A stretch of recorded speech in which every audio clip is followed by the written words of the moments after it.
Good morning everyone, welcome to general study. আজ 22 June, আর আজকের দিনে কিছু গুরুত্বপূর্ণ কারেন্ট অ্যাফেয়ার্স নিয়ে আমরা আলোচনা করবো। আলোচনাটা কোশ্চেন অ্যান্সার অর্থাৎ এমসিকিউ এর মাধ্যমেই হবে।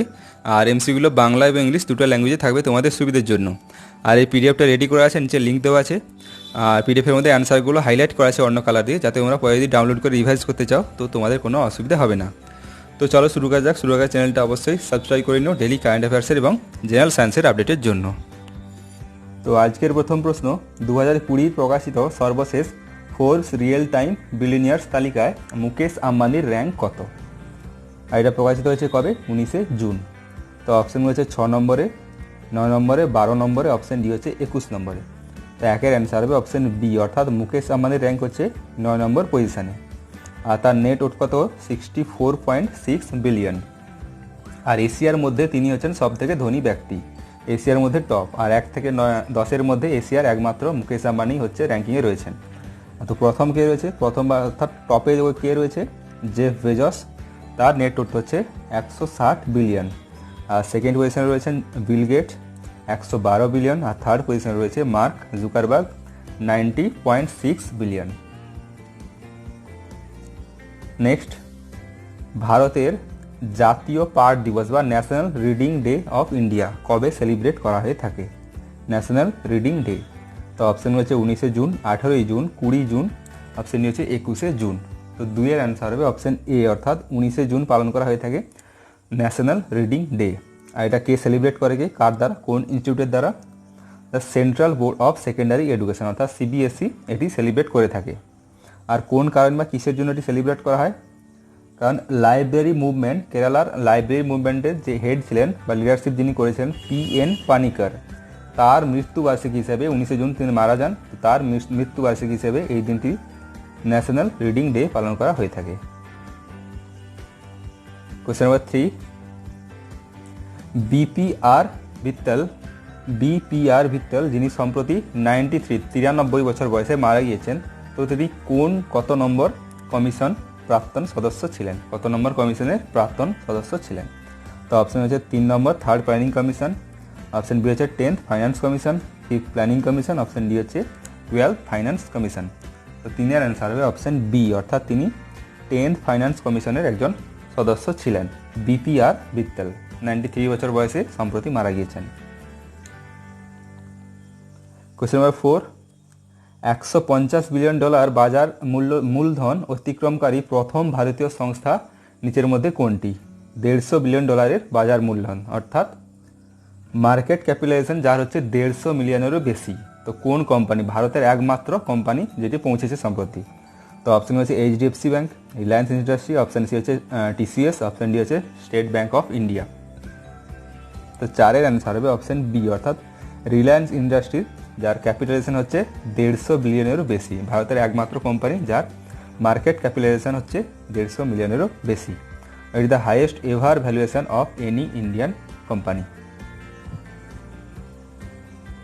কোয়েশ্চেন নাম্বার 5, অভিবাসী অর্থাৎ মাইগ্রেন্ট যে ওয়ার্কার রয়েছে তাদের জন্য কর্মসংস্থানের জন্য সরকার যে গরিব কল্যাণ রোজগার যোজনা অভিযানটি চালিয়েছে তার মোট পরিমাণটা কত? কত পরিমাণ অর্থের এই অভিযানটি চালানো হচ্ছে? তো অপশন হচ্ছে 30 কোটি, 30,000 কোটি, 75,000 কোটি, 20,000 কোটি, অপশন ডি হচ্ছে 50,000 কোটি। তো 5-এর অ্যান্সার হবে অপশন ডি, অর্থাৎ 50,000 কোটি টাকার অভিযান, যেটার নাম কি গরিব কল্যাণ রোজগার যোজনা। আর ভিডিও কনফারেন্সের মাধ্যমে 20 জুন এটি প্রাইম মিনিস্টার নরেন্দ্র মোদী ঘোষণা করেন। কোয়েশ্চেন নাম্বার 6, বিজ্ঞান ও প্রযুক্তি কর্মসূচি প্রকল্পের আওতায় রিসার্চ অ্যান্ড ডেভেলপমেন্ট RD প্রকল্পগুলি প্রচারের জন্য মন্ত্রণালয় কর্তৃক চালু করা অনলাইন যে পোর্টালটি তার নাম কি? তো অপশনগুলো এখানে দেওয়া রয়েছে। অ্যান্সার হবে 6-এর অ্যান্সার হবে অপশন এ, অর্থাৎ সত্যভামা। তো কিসের জন্য? রিসার্চ অ্যান্ড ডেভেলপমেন্টের ক্ষেত্রে প্রচারের জন্য অনলাইন কর্তৃক একটি পোর্টাল ভারত সরকার দ্বারা, তার নামটা কি? সত্যভামা। আর কবে এটা লঞ্চ করা হয়েছে? কবে? 15 জুন 2020। আর লঞ্চ কে করেছেন?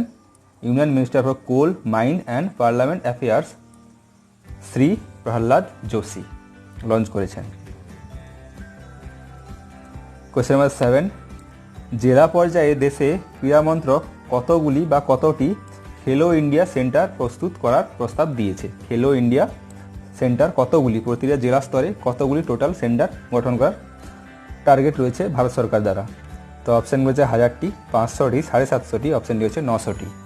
তো 7-এর অ্যান্সার হবে অপশান এ, অর্থাৎ ভারত সরকারের টার্গেট হচ্ছে জেলা পর্যায়ে টোটাল 1000টি খেলো ইন্ডিয়া সেন্টার তৈরি করার লক্ষ্য। আর 2020-21 মধ্যে 100টি এরকম তৈরি অলরেডি হয়ে গিয়েছে। 2020-21 অর্থ বছরের মধ্যে 10টি সেন্টার তৈরি হয়ে গেছে। কোশ্চেন নাম্বার 8, ভারত কবে বা কত তারিখে 2020 ইউএসআইবিসি অর্থাৎ ইউনাইটেড স্টেট ইন্ডিয়া বিজনেস কাউন্সিলের সম্মেলনটির নেতৃত্ব দেবে? ভারত নেতৃত্ব দেবে, তো এটা কবে হতে চলেছে?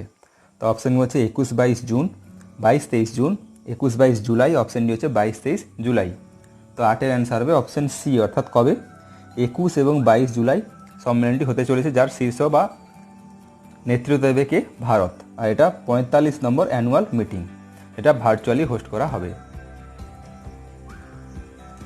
কোয়েশ্চেন নাম্বার 9, জাতিসংঘের সাধারণ অধিবেশনের অর্থাৎ ইউনাইটেড নেশন জেনারেল অ্যাসেম্বলির আন্তর্জাতিক যোগ দিবসের ধারণাটি কে প্রস্তাব করেছিলেন? কোথায়? ইউএনজিএতে আন্তর্জাতিক যোগ দিবসটি পালন করা হয়ে থাকে, তো এটা প্রথম কে প্রস্তাব করেছিলেন? তো অপশান হচ্ছে PM Narendra Modi, doctor Harshvardhan, option C হচ্ছে former minister Sushma Swaraj, option D হচ্ছে স্মৃতি ইরানি। তো 9-এর অ্যান্সার হবে অপশান এ, অর্থাৎ প্রস্তাব প্রথম দিয়েছিলেন কে? Prime minister Narendra Modi. আর কবে? 2014-তে। আর নরেন্দ্র মোদী সাজেস্ট করেন যে 21শে জুন এই দিনটি সেলিব্রেট করার জন্য। কারণটা হচ্ছে এই দিনটি বছরের সব থেকে লংগেস্ট ডে, সব থেকে বড় দিন 21শে জুন। কোয়েশ্চেন নাম্বার 10, 2020 প্রথম সূর্যগ্রহণ কবে হয়েছিল? এটা কালকেই হয়েছে, তো অ্যান্সারটা সবাই জানা, 21শে জুন, 22, 23, 24। তো অ্যান্সার হবে 10-এর অ্যান্সার হবে অপশান এ, অর্থাৎ 21শে জুন, বা এটাকে আরও একটা নাম দেওয়া হয়েছে, popularly call the ring of fire eclipse, ring of fire eclipse. 11 নম্বর, AIM অর্থাৎ Atal innovation mission, AIM innovation and entrepreneurship উদ্যোগগুলিকে উৎসাহ দিতে কার সঙ্গে পার্টনারশিপ করেছে? কিসের জন্য? ইনোভেশন অ্যান্ড এন্টারপ্রিনিয়রশিপ উদ্যোগগুলিতে উৎসাহ দেওয়ার জন্য কার সঙ্গে পার্টনারশিপ করেছে? তো অপশানগুলো হচ্ছে ONGC, CIL, HAL, option D হচ্ছে SAIL। তো 11-এর অ্যান্সার হবে অপশান বি, অর্থাৎ CIL এর সঙ্গে পার্টনারশিপ করেছে AIM, কিসের জন্য? ইনোভেশন অ্যান্ড এন্টারপ্রিনিয়রশিপ উদ্যোগগুলিতে উৎসাহ দেওয়ার জন্য। আর এই যে ভার্চুয়াল ই-সুমিত্রি হয়েছিল কবে? 19শে জুন, যার পরে এটি ঘোষণা করা হয়েছে। 12 নম্বর, GOI অর্থাৎ গভর্নমেন্ট অফ ইন্ডিয়া মহারাষ্ট্রে জল জীবন মিশন বাস্তবায়নের জন্য কত কোটি টাকা জারি করেছে বা বরাদ্দ করেছে গভর্নমেন্ট দ্বারা, কেন্দ্রীয় সরকার দ্বারা? কোথায়? মহারাষ্ট্রে। তো অপশান রয়েছে 1829 কোটি, 1839, 1849, 1900। তো 12-এর অ্যান্সার হবে অপশান এ, অর্থাৎ ভারত সরকার দ্বারা মহারাষ্ট্রের জন্য 1829 কোটি টাকা বরাদ্দ করেছে জল জীবন মিশন বাস্তবায়নের জন্য। এছাড়াও ত্রিপুরার জন্য 156.6061 কোটি টাকা বরাদ্দ করেছে, কার জন্য? ত্রিপুরার জন্য। কোয়েশ্চেন নাম্বার 13, ভারতের কোন রাজ্য বা কেন্দ্রশাসিত অঞ্চলে বিশ্বের পুরো ওয়ার্ল্ডের মধ্যে বিশ্বের বৃহত্তম কোভিডের জন্য অস্থায়ী হাসপাতালের পরিকল্পনা করা হচ্ছে? কোভিডের জন্য অস্থায়ী হাসপাতাল বিশ্বের সব থেকে বৃহত্তম। তো অপশান হচ্ছে মহারাষ্ট্রে, দিল্লিতে, তামিলনাড়ুতে, অপশান ডি গুজরাটে। তো 13-এর অ্যান্সার হবে অপশান বি, অর্থাৎ দিল্লিতে পরিকল্পনা হচ্ছে 10,000 বেডের অস্থায়ী কোভিড হসপিটাল, যেটার আয়তনটা প্রায় 22টি ফুটবল ফিল্ডের সমানের মতো হবে। 10,000 বেডে বিশিষ্ট এই হসপিটাল, অস্থায়ী কিন্তু, বিশ্বের মধ্যে সব থেকে বড়। কোথায়? দিল্লিতে। পরিকল্পনা হচ্ছে, এখনো হয়নি। 14, IAF অর্থাৎ ইন্ডিয়ান এয়ারফোর্স কোন দেশ থেকে 33টি নতুন যুদ্ধ বিমান সংগ্রহের জন্য কেন্দ্রের সামনে একটি প্রস্তাব উত্থাপন করেছে, বা কেন্দ্রকে পারমিশন দেওয়ার জন্য রিকোয়েস্ট করেছে 33টি নতুন যুদ্ধ বিমান কেনার জন্য? তো কোন দেশের থেকে? IAF, Indian air force. তো অপশান রয়েছে France, Russia, Germany, option D হচ্ছে US।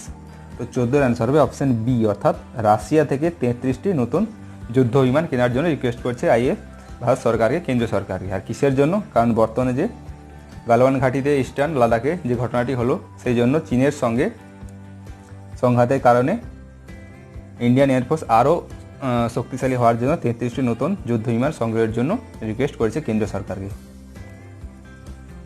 Question number 15, Russia, Bharat, চীন এই তিনটি দেশের মধ্যে ত্রিপাক্ষিক বৈঠক কবে অনুষ্ঠিত হবে?